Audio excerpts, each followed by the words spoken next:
Vamos lá, meus caros alunos, voltando para a segunda parte. Então, para você que viu a primeira, que tem essa pergunta, vamos à resposta. Só puxar aqui, aparecer aqui em modo cheio. Here we go. Então, é obrigatório realizar a endoscopia. Seguindo o protocolo de Roma 4, sim, é obrigatório realizar a endoscopia. Para quê? Para excluir doenças estruturais. Felipe, respondi pelo que você falou que no ambulatório, às vezes, vocês não perguntam. Beleza, botei, respondi isso. A gente aqui, volto a dizer, pela prova, fora da gastroenterologia, é melhor você botar que sim, responde que sim e vai para o abraço. Tá? Caso tenha síndrome pós-prandial, como devemos tratá-la? Então, síndrome pós-prandial é lembrar que é mais as síndromes de distensão, de empachamento. Então, essas síndromes são melhores tratadas com procinético do que com IBP. Então, a conduta inicial é procinético e depois avaliar o uso de neuromoduladores ou alguma outra coisa. Então, dispepsia funcional já foi, síndrome do intestino irritável é o tema desses próximos minutos de conversa. Aqui é um exemplo simples de como acontece se rodar, né? Não rodou, mas acontece. Agora rodou. Então, isso é o que acontece normalmente no trânsito intestinal. Então, as fezes têm a obstrução de água que vai sendo água, nutrientes, tirados das fezes. E aí, o que sobra, né, é reservado no reto e depois eliminado no movimento intestinal. Quando você tem doença intestinal, esses movimentos podem ficar exacerbados. Ou seja, o que acontece no trato intestinal é mais ou menos algo parecido com o que acontece na dispepsia funcional no estômago. O que acontece? Existe uma certa desregulação entre a relação entre a comida, entre o bolo fecal e o intestino. Então, pode ser, como mostrado no exemplo anterior, onde o movimento intestinal fica acelerado e é liberado as fezes mais moles, ou pode ser o contrário, que fica mais lento e aí a gente deixa de constipação intestinal. Então, de novo, é a sucessão entre o encéfalo, né, e o intestino. O eixo encéfalo-intestino que chama mais atenção. Então, preciso tratar isso para poder melhorar outras partes. 10% da população mundial sofre desse desconforto. Uma incidência anual de 1,5%. É mais comum em mulheres do que em homens, é mais comum em jovens do que em idosos. Ou seja, é o perfil, né? Mulheres jovens, com todo o estresse que a sociedade coloca em cima delas, são um perfil mais frequente dessa doença. E pode ser desencadeado, né? O gatilho pode ser uma doença infecciosa, por exemplo, pode acontecer a iniciar o processo de doença do intestino irritável, que nada mais é do que a mesma doença que nós estudamos lá na dispepsia funcional, a gente está estudando aqui no intestino. Essa desregulação do eixo encéfalo-intestinal, levando a uma alteração tanto na percepção de dor, quanto na relação entre o bolo fecal e o intestino do paciente, podendo acelerar, lentificar, deixar as fezes mais presas, mais moles, Bristol 7, Bristol 1, pode alterar essa consistência fecal e frequência fecal. De novo, é obrigatório, né, ser mais do que 6 meses, mais do que 3 meses, igual à dispepsia funcional. Agora, aqui é obrigatório que ele tenha mais de uma vez por semana. Tá? Então, a frequência é obrigatória. Mas agora não pode ter nenhuma causa óbvia, como também na dispepsia funcional. É a mesma doença. A diferença é que aqui, em termos de tempo, aqui aumenta para mais de uma vez por semana, e lá acomete o estômago e aqui acomete o intestino. De novo, a síndrome do intestino irritável não é a única doença funcional do intestino, existem várias outras. Constipação intestinal funcional, que está falando daqui a pouco, diarreia funcional, distensão burburinho, VPOide ou seja indeterminado. Tudo isso pode também estar associado à doença funcional. Existem várias causas para essa sensibilidade intestinal maior da dor, como interpretação central da dor, ansiedade e depressão, alterações pós-infecciosas ou inflamatórias, desabsorção de sais biliares, hiperalgesia intestinal causada realmente por alteração neurohormonal intestinal, levando o paciente a ter dor. O paciente tem que ter dor. Se lá no outro a dor era opcional, aqui o paciente tem que se queixar de dor. O paciente tem que ter dor. É uma dor abdominal associada a alguma alteração intestinal. Então ele tem que ter dor. É obrigatório ele ter dor. Ele pode ter distensão, ele pode ter muitas fezes, ele pode ter incontinência, pode ter o que ele quiser, mas ele tem que ter dor. De novo, eu tenho que ter o critério de tempo, mais alguma coisa que me leva a associar o tempo, os sintomas intestinais, ao intestino. Né? Eu tenho que ter um quadro de dor associado ao intestino. Então, seguindo aqui nossos slides, dor com alterações intestinais. Então, eu tenho que juntar tudo isso aqui para dar ele o diagnóstico de síndrome do intestino irritável. Alterações intestinais apareceram, eu preciso melhorar essa descrição. Então, eu tenho que ter o tempo, né? Então, eu tenho que ter mais do que 6 meses, mais do que 3 meses em atividade, mais do que uma vez por semana, não ter nenhuma causa óbvia e ter dor. O sintoma que guia você é a dor. Então, eu tenho que ter dor há mais de 6 meses, dor recorrente a mais de 3, tendo uma frequência mínima de mais de uma vez por semana, sem causa óbvia. Dor abdominal relacionado a alguma coisa intestinal. Então, a dor abdominal relacionado a alteração da evacuação, alteração da frequência ou da forma das fezes. Tenho tudo isso? Então, posso caminhar para o critério de Roma 4. Eu preciso ter isso, preciso ter a dor nesse tempo, sem causa óbvia, com pelo menos um desses 3. Eu tenho isso? Excelente, então eu tenho a dispepsia funcional. Então, eu junto os critérios de Roma, que foi do slide anterior, ou seja, qualquer alteração do hábito intestinal associada à dor abdominal com aquele tempo, aquela frequência estabelecidas. Preciso ter uma história clínica sugestiva e preciso ter exames mínimos.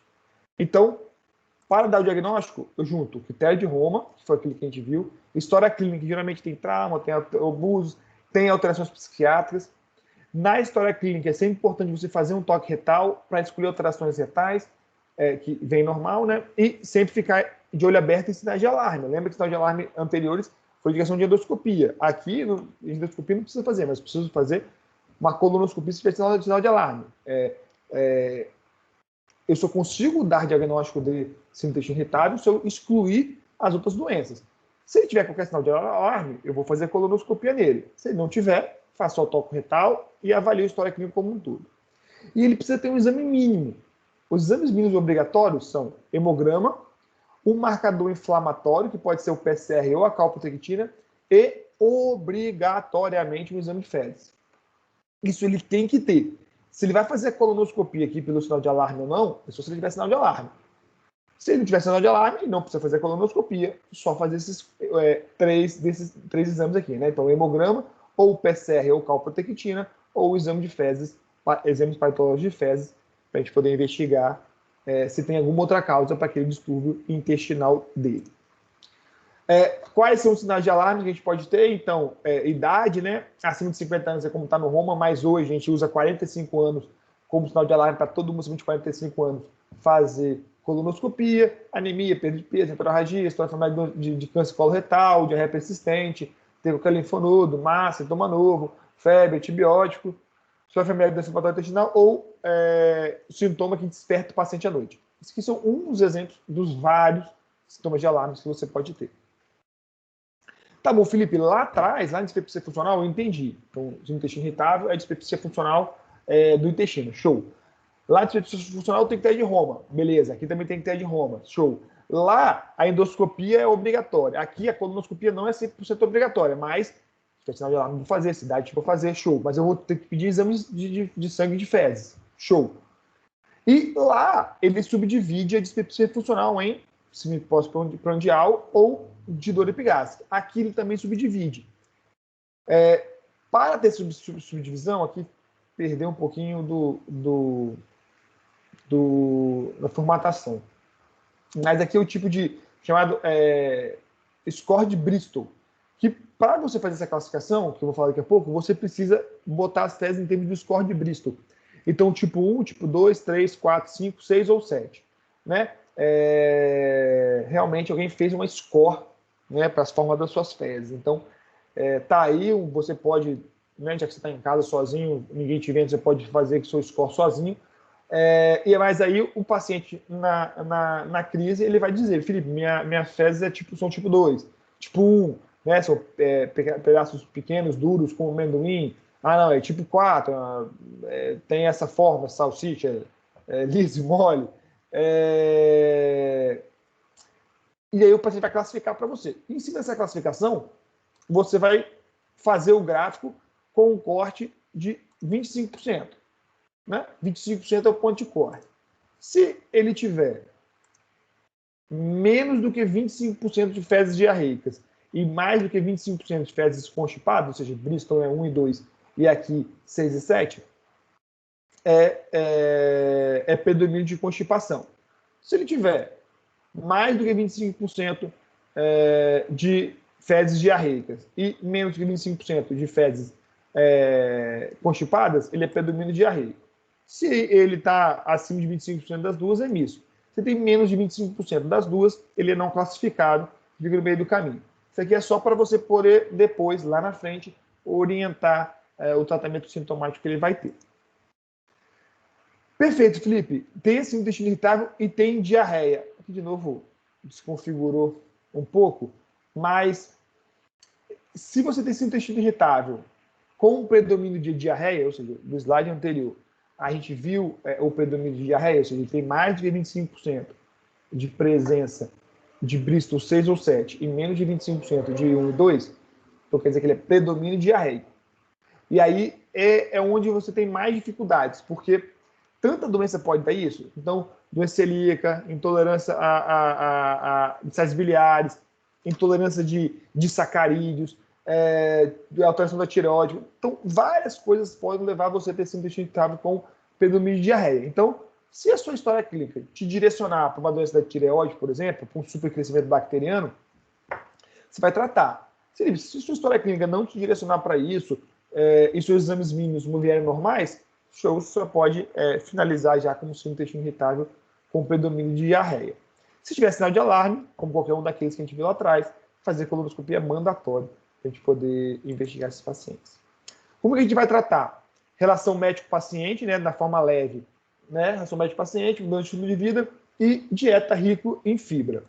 Se esse paciente não melhorar nessa primeira abordagem, você vai começar a dar sintomáticos para ele. Se eu tenho diarreia, tem remédio que prende as fezes, vocês vão ver daqui a pouco exemplos. Se ele tem intestino preso ou um laxante, para ele poder melhorar do sintoma que ele tem. E, para controle da dor, algum analgésico. Manter a relação médico-paciente, manter mudar o estilo de vida, ou seja, diminuir o estresse, diminuir a ansiedade, atividade física, perder peso. E aqui começa a aparecer uma tal de food map. Food map é uma dieta direcionada para esse intestino irritável com predomínio ou com sintomas, né? Principalmente de diarreia ou principalmente de distensão abdominal, gases, flatulência. É uma dieta pobre em elementos que fermentam e produzem gases intestinais.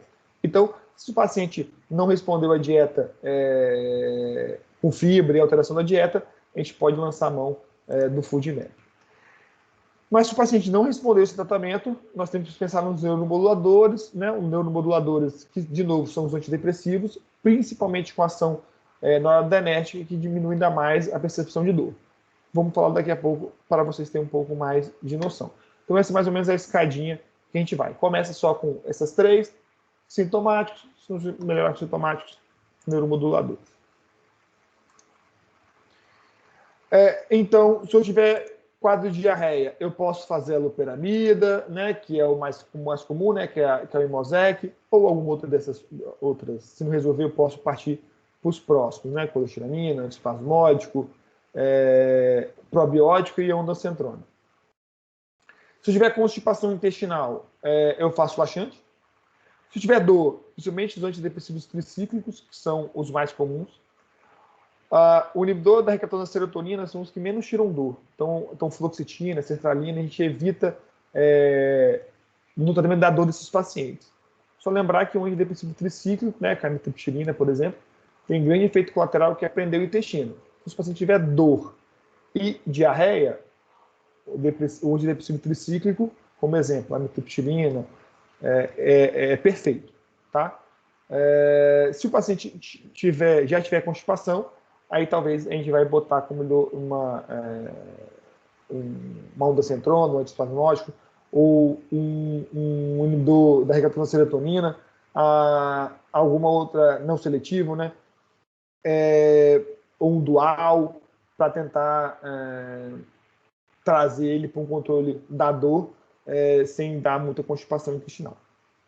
Se tiver distensão, esses remédios nós não temos no Brasil.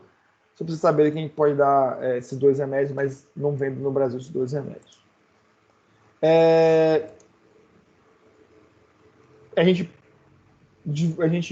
publicou, né, desconfigurou de novo, um trabalho sobre transplante de microbiota fecal. Esse paciente publicamos uma revista em São Paulo, aqui da Santa Casa, a gente publicou de lá. A gente não fez, a gente fez uma revisão da literatura e descobrimos que algumas pessoas estão fazendo transplante de fezes para tratamento de síndrome do intestino irritável e tem tido resultados importantes. Só uma curiosidade, só para vocês poderem saber. Vamos para a próxima pergunta? Próxima pergunta. Então, de novo, nosso paciente de 18 anos tem diarreia na véspera da prova do adulto 3. Refere que tem quadros sequência mais de 6 meses associados à ansiedade. Perguntas. É obrigatório realizar a colonoscopia? Caso associe ao consumo de pão, como devemos conduzi-la? Então, fica a pergunta. Vou parar aqui por enquanto e daqui a pouco a gente se vê de novo no próximo vídeo.